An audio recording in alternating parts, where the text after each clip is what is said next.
Moi, je discuterai quand seulement une initiative sérieuse sera prise et un débat sérieux sera attaché. déggoo li mu wax xanaa. Si c'est possible d'aborder ou pas, quand le débat sera sérieux, voilà. on l'engage là. Voilà. Le ministre de Transport n'a qu'à s'occuper des accidents là.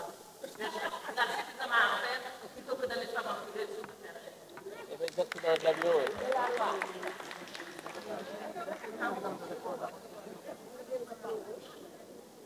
Quelle était la question encore?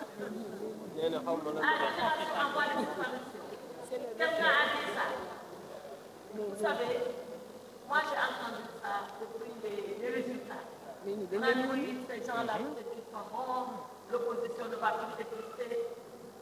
Je réponds comme j'ai répondu sur la loi d'amnistie. Moi je m'engage un débat que quand c'est certain. Quand il n'est pas sérieux pour moi, ce n'est pas un débat. Vous savez, ceux-là qui me disent, il y a longtemps eux qui sont bons. Mais malheureusement, ils ne savent pas. Et vous savez, un mot qui parle et qui marche, ça s'appelle un jour. Ça s'appelle un jour. Moi, quelqu'un qui a déjà fait très longtemps, qui ne sait pas qu'il a perdu, et qui pense renaître parce qu'il y a un parti de jeunes triomphants et qui s'accrochent à cette âge-là. Moi, je ne suis pas celui-là, c'est là qui nous fera la danse. Maintenant, quelle est la deuxième question? Mais moi, je reconnais une façon de faire la politique. Et c'est ce qu'on a toujours fait ici. C'est ce qu'on m'a enseigné. La seule façon de faire la politique, c'est d'abord d'avoir ses convictions, ses propres convictions. La seule façon de faire la politique, c'est de se dresser, de se bagarrer, d'engager le combat politique pour que ces idées puissent être consacrées. Et vous savez, en politique, la défaite n'est pas du mort, vraiment. Elle fait partie de la continuité électorale. Et elle doit nous enseigner. Nous tirons toutes les leçons de ce scrutin du 17 novembre. Et croyez-moi, comme Phoenix, nous allons renaître de nos cendres. Et comme Phoenix, nous allons déployer nos ailes. Et comme Phoenix, nous allons engager le combat politique. Et comme Phoenix, nous renaîtrons, nous vaincrons. Et nous serons plus forts. Merci. Nous allons... Oui, une question très pertinente. C'est vrai que nous avons l'équivalent du 43 français. C'est l'article 86, alinéa 6. 86.6. Ça veut dire quoi? Ça veut dire que quand le gouvernement n'a pas la majorité qu'il faut pour adopter une loi qui lui paraît impérativement urgente, elle va passer sans débat. Elle adopte la loi sans débat. Il y a cela au Sénégal. Mais est-ce que cela permet au régime actuel, au gouvernement actuel, pour le vote de la loi de finances 2025, d'utiliser le 86.6? Je pense que non. Nous ne sommes pas dans une assemblée à la majorité étriquée. Nous ne sommes pas dans une assemblée d'apprentis, comme Admo l'a dit, pour bloquer le débat budgétaire et empêcher le vote de la loi de finances. Nous sommes des députés responsables, consciencieux de notre devoir, et pour la plupart du temps, des députés qui connaissent le fonctionnement de l'institution parlementaire.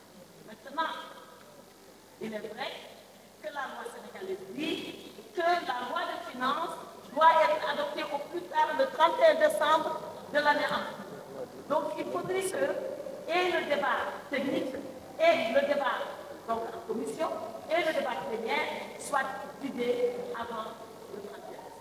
En tout cas, nous sommes prêts, au nom du peuple sénégalais, à donner le temps nécessaire pour qu'on ait un vrai débat et que la loi de finances soit adoptée dans le temps imparti par la Constitution. Voilà ce que je voulais dire sur l'usage de 86.6. Je pense franchement que ce n'est pas nécessaire et que nous pouvons organiser et tenir un débat responsable. Maintenant, sur le temps de loi. Après ce que Elhadji Amadou Sall a dit, je voudrais juste dire deux choses. J'entends toujours les gouvernants actuels nous dire nous avons une majorité écrasante. Mais une majorité écrasante, pour quoi faire? Et c'est pour revenir à l'état de droit. Très souvent, dans les réponses, ils disent deux choses. La majorité écrasante, c'est pour installer la haute cour de justice. La majorité écrasante, c'est pour abroger la loi d'amnistie. Et je voudrais répondre corrélativement à l'état de droit. Mais la haute cour de justice. Mais parlons-en. Mais ces gens-là, ils font comme si c'est eux qui ont inventé la haute cour de justice et que la cour de justice, c'est une cour de règlement de compte. Ils ont tout faux. La haute cour de justice. Depuis que le Sénégal est Sénégal, elle existe. Elle existe. C'est cette haute cour de justice qui, en 1963, avait jugé le président Mamadou Dia. Donc la haute cour de justice, ce n'est pas une nouveauté au Sénégal. Si maintenant c'est pour nous faire du rocatal, ils peuvent s'amuser à ce jeu-là. Mais ça ne passera pas. Parce que dans la haute cour de justice, qu'est-ce qu'il y a? Il y a la cour et il y a la justice. Et pourquoi elle est haute? Elle est haute parce qu'elle juge le président de la République, elle juge le Premier ministre, elle juge le ministre pour les actes commis dans nos fonctions de Premier ministre et de ministre. Mais elle est composée de magistrats, des cours et tribunaux. D'ailleurs, celui qui préside la Cour, c'est le premier président de la Cour suprême. Celui qui va occuper le parquet, c'est le procureur général de la Cour suprême. Donc la haute cour de justice, ce n'est pas une cour de n'importe quoi, avec n'importe qui, pour faire des règlements de compte. C'est un procès normal où la personne qui comparaît a le droit de se défendre et de présenter ses arguments. Donc alors, lan moo fi xew ba ñu naan oui, c'est ça qu'on va faire avec la majorité écrasante.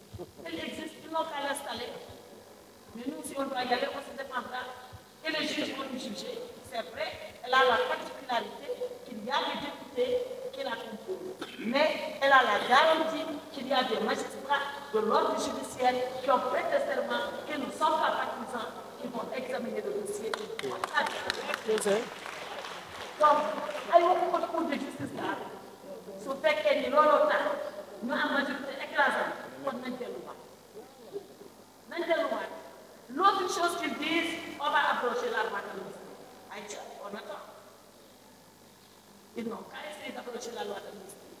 C'est beaucoup plus facile à dire qu'à faire. Hein? Et c'est une spécialiste qui vous parle. Et je parle sous le contrôle de mes confrères. Vous savez quel est le problème? En droit pénal, il y a ce qu'on appelle l'intangibilité des droits acquis et la non-rétroactivité des lois. Alors, les gens, certaines personnes ont bénéficié de la loi d'amnistie. Et pas n'importe lequel.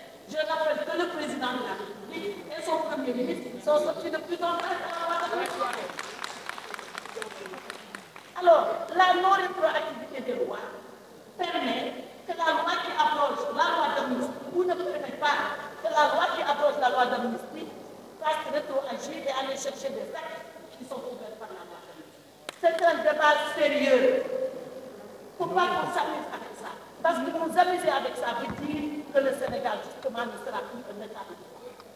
Nous amuser avec ça veut dire qu'on va ramener notre régime à un régime naka-naka, où on peut faire n'importe quoi seulement parce qu'on a une majorité soi-disant écrasante à l'Assemblée nationale. La majorité écrasante à l'Assemblée nationale, elle doit s'occuper des préoccupations des Sénégalais. Il faut que ça soit clair. On n'a pas peur d'aborder ce débat. On n'en a pas peur.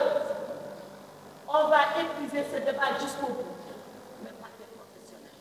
Que n'importe qui ne se réveille pas en disant moi, je vais demander qu'on approche la loi d'amnistie. C'est au cas où ça fait des temps là. Tout le monde est juriste, tout le monde est juge, tout le monde est avocat. Ce n'est pas possible. Il faut l'arrêter. Et comme je dis, si vraiment l'ambition de cette majorité écrasante, c'est d'installer la haute cour de justice qui existe déjà, qui a toujours existé, c'est d'approcher la loi sur l'amnistie, ce qui, par certains aspects, est impossible en droit pénal, alors la déception sera grande pour le peuple sénégalais. Ils n'ont pas été venus pour ça. Vous faites la dernière minute, quand le peuple sénégalais n'a pas ni nom, ni pour voilà ce que je voulais dire sur l'état des droits, en rappelant encore les principes de cet état et en priant, en souhaitant très sincèrement qu'on ne s'amuse pas avec les principes de droit seulement parce qu'on a une majorité écrasante. Seydou Seydou Merci beaucoup. sur l'article